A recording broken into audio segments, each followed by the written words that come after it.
we've got Virginia on the other side of the ocean. And she's a very special lady doing wonderful stuff about employability and people-centric work. We've had a chat before. We were on an OECD webinar. We've had a follow-up chat. She's got some European colleagues that she's working with. And this is just a follow-up conversation. We have no particular agenda. So it's Annabelle, Rob, and Virginia. So we saw some stuff. You started your project. We had a follow-up with Miguel. Lots of ideas. I think we miscommunicated a tiny bit about value exchange in that it's only been just before the pandemic we started using it for young people who are furthest from the labour market. Prior to that, for 20 years, it has been people who have been more experienced and been in the workforce for years and years. And it was a way that we work with social entrepreneurs, to help them, what change do you want to build in the world? And but the church has been broadening out, and Annabelle's on a mission for world domination. Or polite disruption is my new phrase. Yeah, and there's some things we're doing with the police in the UK. We attended a DWP webinar yesterday where they have just launched after about 2 years of incubating it, a data portal where they're engaging people who are working with unemployed people. In this case, it was young unemployed people, and looking at how to get evidence for what works. So basically they're loading up the names and addresses of thousands of people who are beneficiaries of work programs, and they're linking them with employment data, with education data, and they're looking then longitudinally over 2 years of what the outcomes were for young people who were neat and then on a program. So the first one they published, it's quite a long study. The intervention was a 6-week program with 1 year's mentoring. And everybody was waxing lyrical about how there was evidence that this was a fantastic program.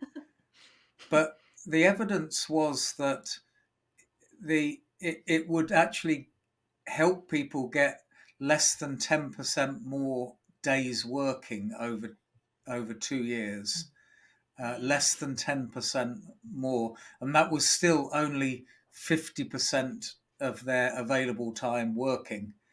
And only 8% of them, 8% more were or 8% less, were neat after 1 year than 2 years. And I think that is a terrible indictment of our best programs, that, still the cohort are unemployed.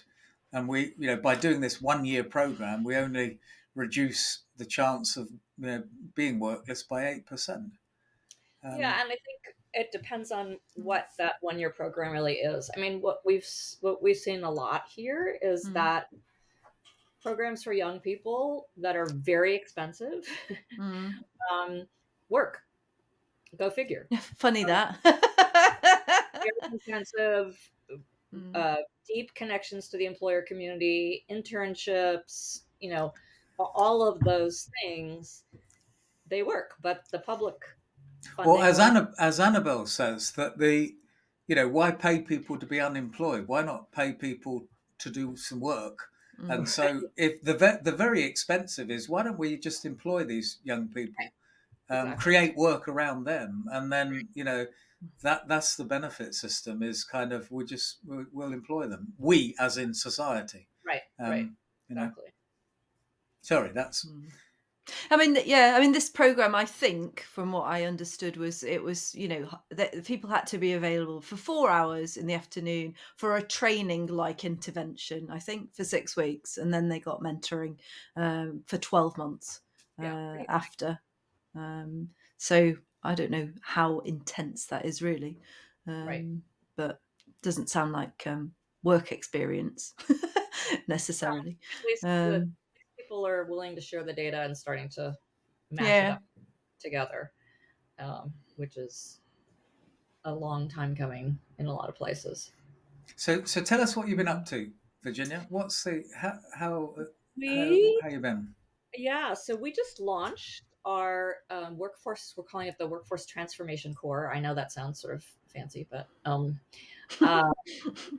just as a reminder to you, we selected 5 local workforce boards, which are creatures here in the U.S. that sort of sit between the job centers themselves and the government.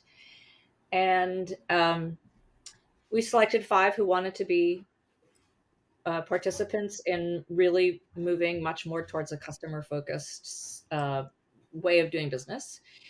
And then we had 70 applicants for the job of a fellow in the Workforce Transformation Core. Excellent. And we've selected 5 of them. One is going to be assigned to each of the boards. And we launched the program last week down in Los Angeles.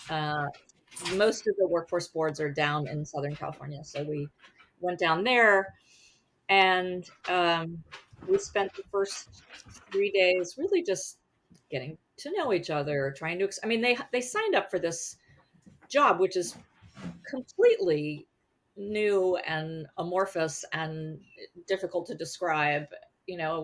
Go into a local government and pivot them completely from thinking the government is their customer to the customer. And where were they from, Virginia? Where were the applicants from? The 70, were they working in government or were they all just over. any? Super interesting, all over. We actually advertised on LinkedIn and a couple other places in addition to just going out into our own networks. So of the 5, one actually worked in youth programs in New York City with the public workforce system and had just moved out to California. One is currently working with older adults in a workforce program in Connecticut. He's going to move out to California. And then we have a woman who's worked in the community colleges for many, many years, 20 years, with the kinds of students that we see in our system as well. A woman who's done a lot of work in county government with sort of the sheriff's department and other agencies, but hasn't really been working in the workforce system. And I'm missing someone who is James, Bogorka, Doria. We have a flavour. But just the idea. Just hearing that. So 2 things that one of the businesses organisations we're incubating is about nature-based recovery. It's a wildlife, biosphere business, and it didn't have any money, and it wanted to recruit a volunteer CTO, so a very hot, highly qualified individual. And we put out an advert and said, look, we're doing this thing, recording the noises of the wilderness to be able to find out what wildlife is out there. And then we're working with Amazon and AI to then scan all these recordings from the forest, from the wilderness, to work out what's there. And what it's doing. And that's what it's doing. It's incredible. But people, had a mass of people, maybe 50 or 60. I mean, who, ethos is not the government. This is not is not a big, no money, no, definite sort of equity or but it was just something people really wanted to do, and an incredible lot of applicants. And then another project we're looking at where it's a charity that is staffed almost entirely from secondments from big businesses who want to do youth work and help people get into work. And so they're seconding these highly qualified business execs to be youth workers essentially, or organizational in a non-profit, to make up the capacity of the non-profit to transition people into their own organizations, but other big organizations. So there's a lot of governance innovation out there that is quite exciting. Hence, well, and I just have to jump in because I got excited when you started talking about nature, because one of the things that we've done with this project is to really develop some design principles that will guide the work of the fellows and the organizations that are based on permaculture principles. And I just came back from Mexico, where I went to a resort that's focused on sort of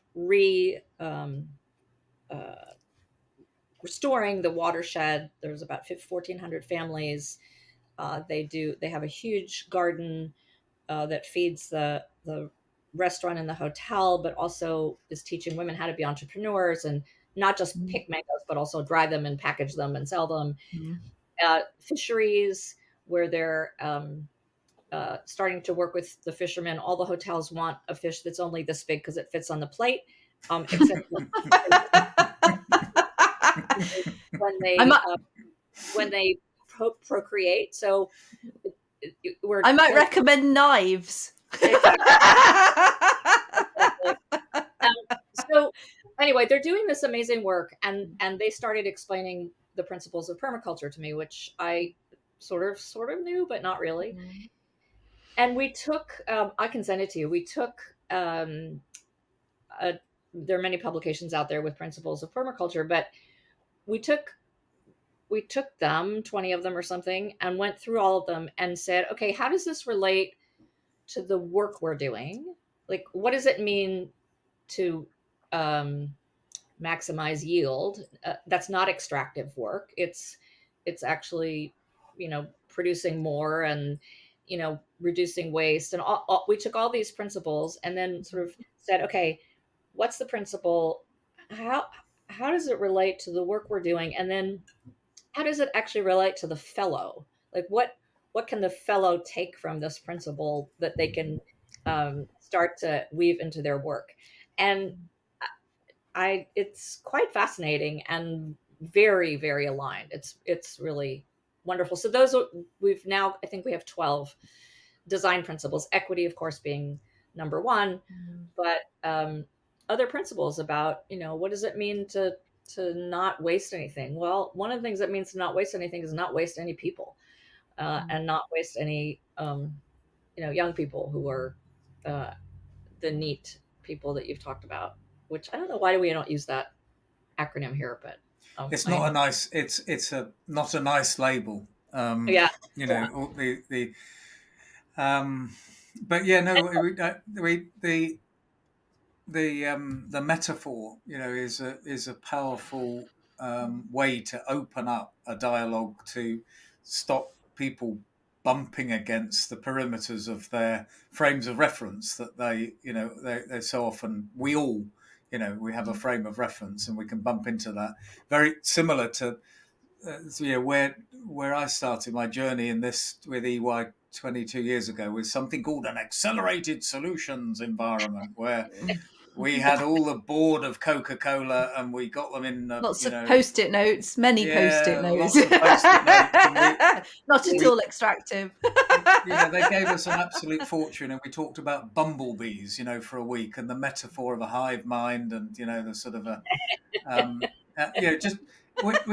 which is great.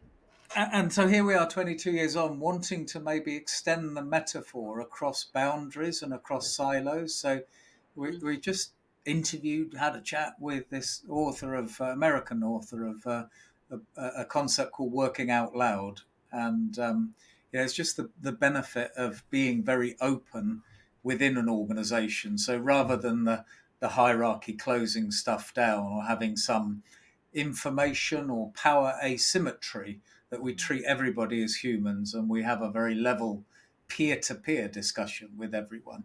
And it's something we've believed in very deeply in ethos. But naturally we've been quite internal about it ourselves. So it's a sort of the contradiction. We're having our awakening now. Our awakening is that we should talk to everybody about everything. So you're coming out. And we're coming out. Yeah, we are. Been 22 years in the making, but what the hell, here we are. Yeah. So we had some interesting ideas with Miguel. I think you're going to hook back with you. Yeah, he and I are going to talk later this week, I think. Yeah. Excellent. So he's got some ideas about productizing the work that he's doing, the work that we're doing, how that can kind of and we had some stuff to offer to give to that, not just the value exchange, but what we're doing with organizations. So we have a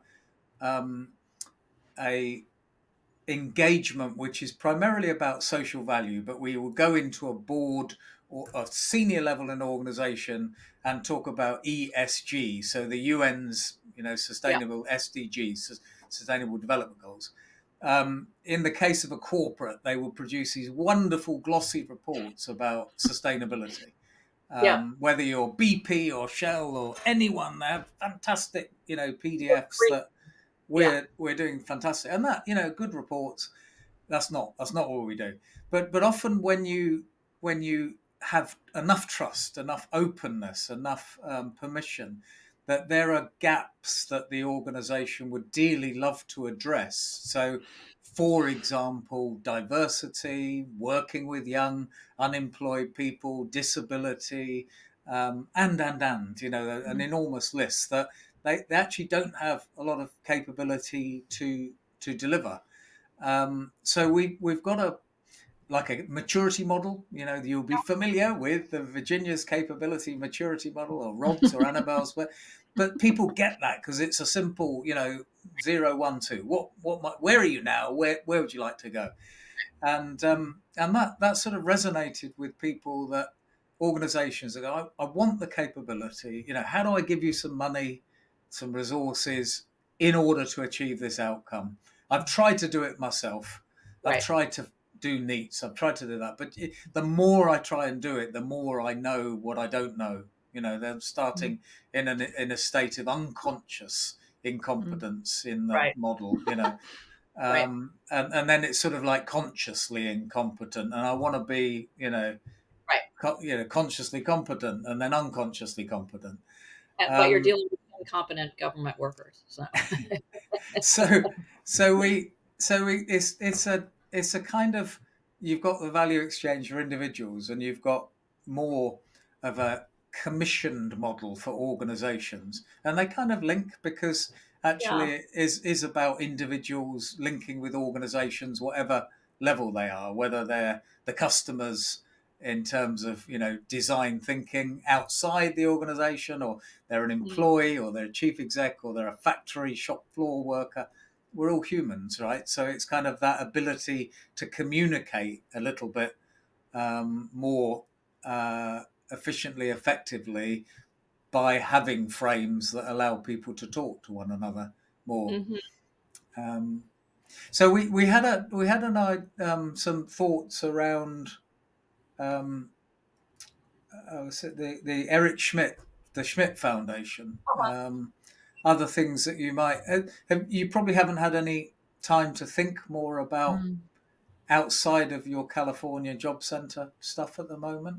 Other ideas? Well, I'm working on, I think I told you this, so that is one project, the Workforce Transformation Corps, funded by one philanthropic organization. And the other project that I'm doing is the work being funded by the Schmidt Futures. And that project we also just launched the week before last, which is sort of transporting the curriculum of a program I've been teaching for federal workers to teach to state workers. So here in California. So we did the first 2 days. We got great feedback. We had twice as many people apply as we had room for in the class. And this was an internal recruitment within a very large agency here in California, 15,000 employees or something. And so we're starting down that road as well, which is to how to take, just sort of to your point, the stuff that's in my brain and get it on paper and start to create some facilitator guides, try to figure out sort of what can be video, what can be real time, what has to be cohort based versus synchronous, and so just starting to work on all of that. So one of the things you expressed as a challenge before is in getting it out of your head and generalizing it, and that it was quite classroom social groups of people Yes. based rather than the Udemy or the online, self-paced, Right. self-learning. And interesting that we're sort of on a similar journey with what we're doing to try and generalize, get out of our head, get out of our, into. So we've created a community of practice called the Value Exchanges. It's not anywhere at the moment, but it's developing. We have ambitions to develop this as a community of practice. So it's not one organization; it's a group of people Right. who just are doing some things to work out loud, to do design thinking, to do peer-to-peer, to work out that future work journey, whoever they are, chief executives or unemployed people. It's a very diverse group. But also in thinking about how we deliver that. So chunk up the material, module segments or whatever. Some of it can be self-paced, but the idea of a community of practice, of course, is a social thing. It's It is. an engagement, with other practitioners, Mhm. and also to develop a masterclass series. The masterclass would be social value. And I think that it will be quite interesting in looking at, breaking the silo boundaries, not physically, but just having the mix between a community of practice and a masterclass kind of Right. emerging on social value, because there are lots of gems. You're a gem. There's lots of people who've got so much deep practice and learning out there. Yeah. Let's get some nuggets. How do we kind of surface that and go, look, there's some great stuff that Virginia's been doing here. And where are you based again? I mean, I know you're in the UK, but we're south of London, so Annabelle's just north of Brighton. I'm just south of Croydon, so north of Gatwick, south of Gatwick. So one thing we might want to think about is I got an email today from the conference that I've been to several times, which I have been very impressed with, called Service Design in Government, and it takes place in Edinburgh. It's in September 20th to 23rd, I believe, and I'm planning on going. And so maybe we could figure out, I don't know, just as we're thinking out loud, of some kind of in-person, us in-person confab, where we do a design day, or we, where's Miguel is in Spain? Berlin. Right. But we've got the other chap who lives next door to Rob. Facilitating the conference. He literally is a mile from my house here. He was running that OECD conference. Oh, that's right. Yeah. He's just next door. It's incredible. So maybe we could put together a little unconference, meeting of the minds in September to sort of. And just remind me, what is the name? It's Service Design in Government. I'll forward the email to you. They're putting out a call for speakers right now, and I'm going to try to. I tried last year; they didn't accept me as a speaker, but I'll try again. It's quite interesting. So we have a chief constable who works for Ethos, who's running one of the ventures, called Bill Skelly, lives in Edinburgh.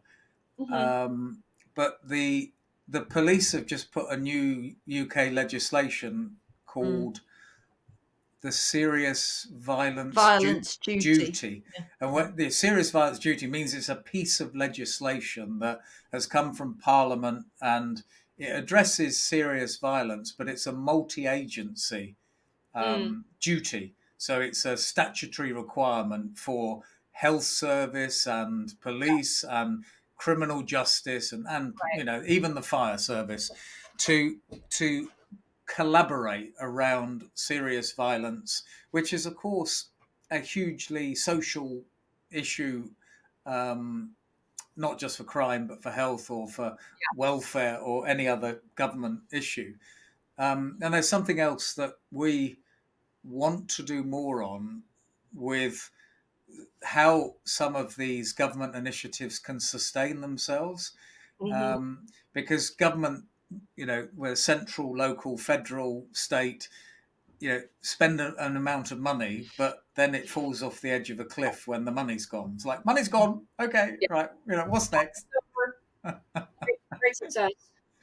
And I introduced you. I was going to introduce you, I think, to the person that I know at the Ministry of Justice, who's been working for 2 years on the journey of someone leaving the criminal justice system.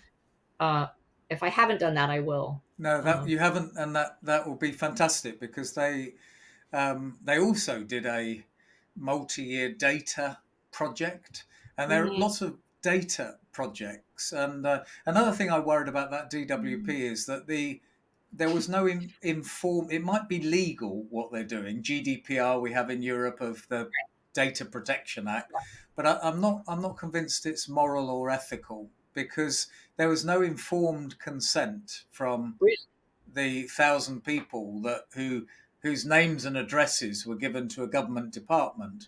And I feel uncomfortable about the implications. If it was Facebook that suddenly gave a 1,000 names and addresses to the government because it was socially valuable in somebody's opinion to do that, does that make it okay? I'm sure there'd be an outcry. We have a lot of evaluations in the workforce system done here, but it's all anonymized. I mean, there's a black box in between the Social Security and the Social Security number and the matching that to the wage records from employers, but there's always an intermediary in the middle who's anonymizing everything and making sure that there's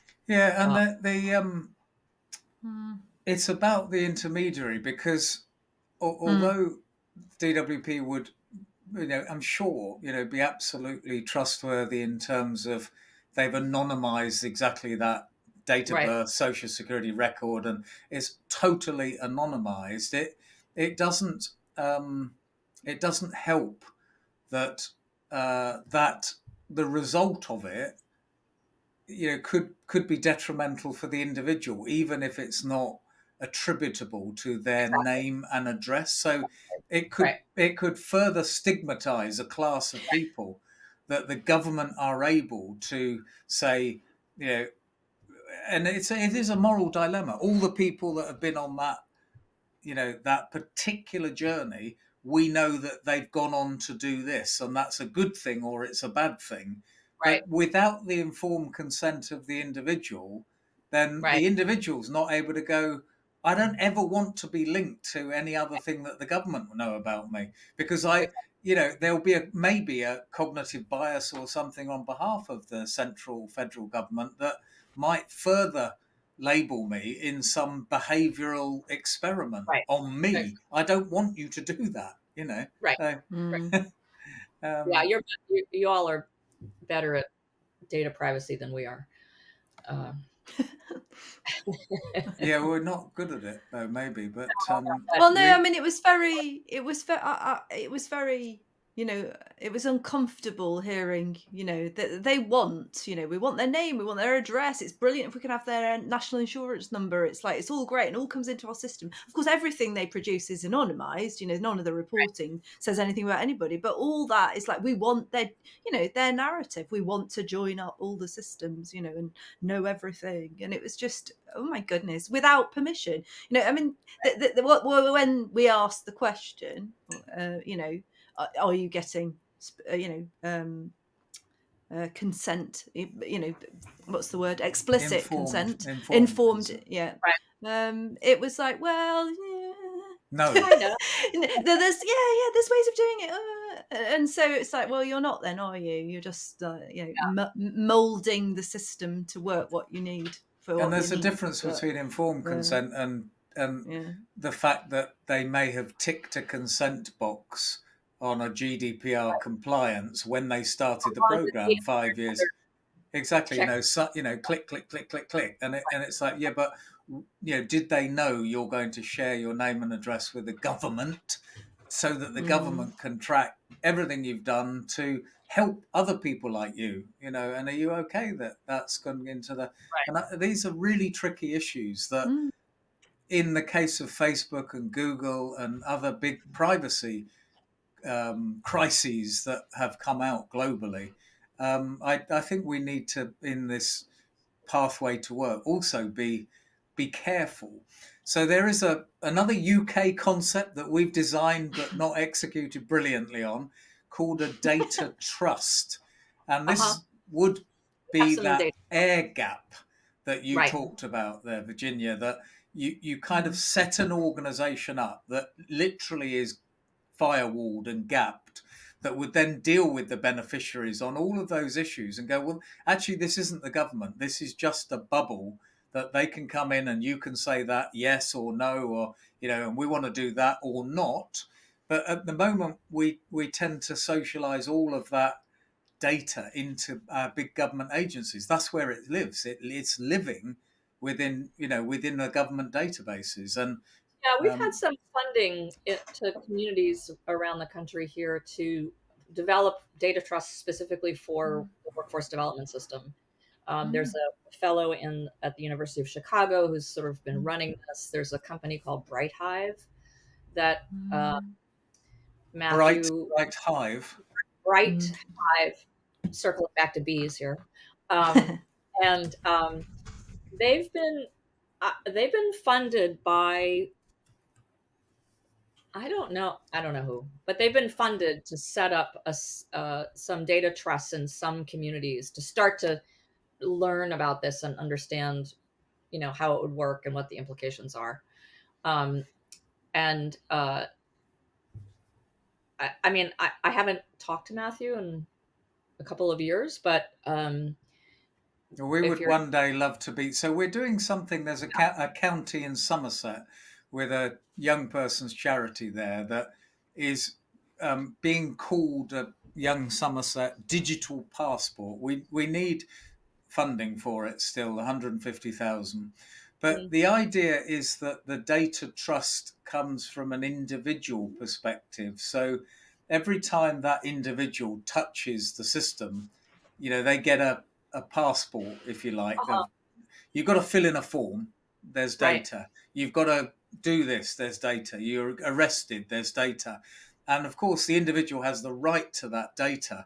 But rather than big data, the system joining it up, individuals can almost like carry their digital USB key around with them through a trusted intermediary, the data trust, where the individual can have all of that. So when you're talking about an expensive program, a homicide would cost the police £1.5 million to just investigate, just the police, just investigate.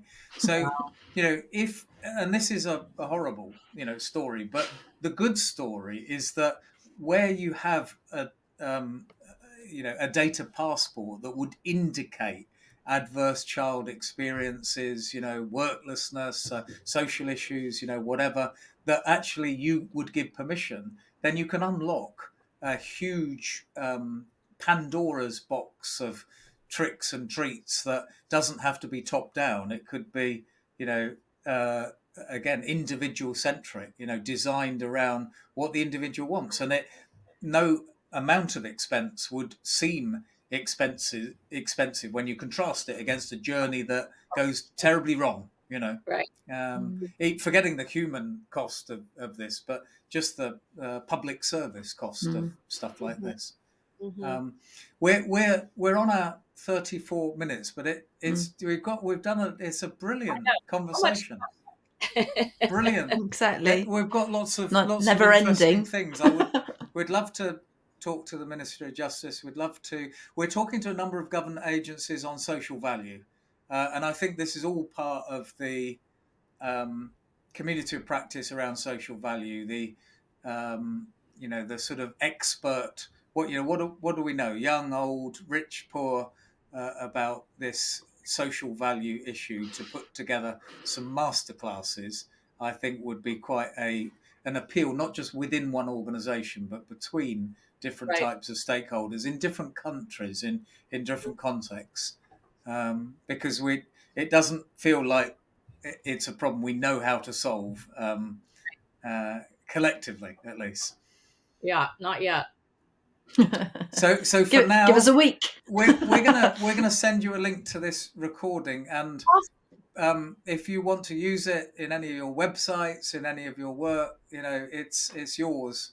I love this idea. I love the working out loud. Just the phrase. It just says so much. And I have to say, I am a reader, and if I have a choice of listening to a podcast or reading, I will read. And I'm more and more understanding that most people like to listen. So the result of this will be a transcript, a podcast, can have a transcript, and a video. So we'll do all of that because we recognise that people, I like to talk. Annabelle likes to think. Some people like to write. Some people like to read. Yeah. I listen to all my books on a podcast. I get them read by a computer, and I go out in nature and listen to books. And listen to books instead of nature. I know. So until the next time, Virginia, we'll bring Miguel you. and other people into this. Thank you so much for this. Awesome. And we shall catch up soon. Thank you very much.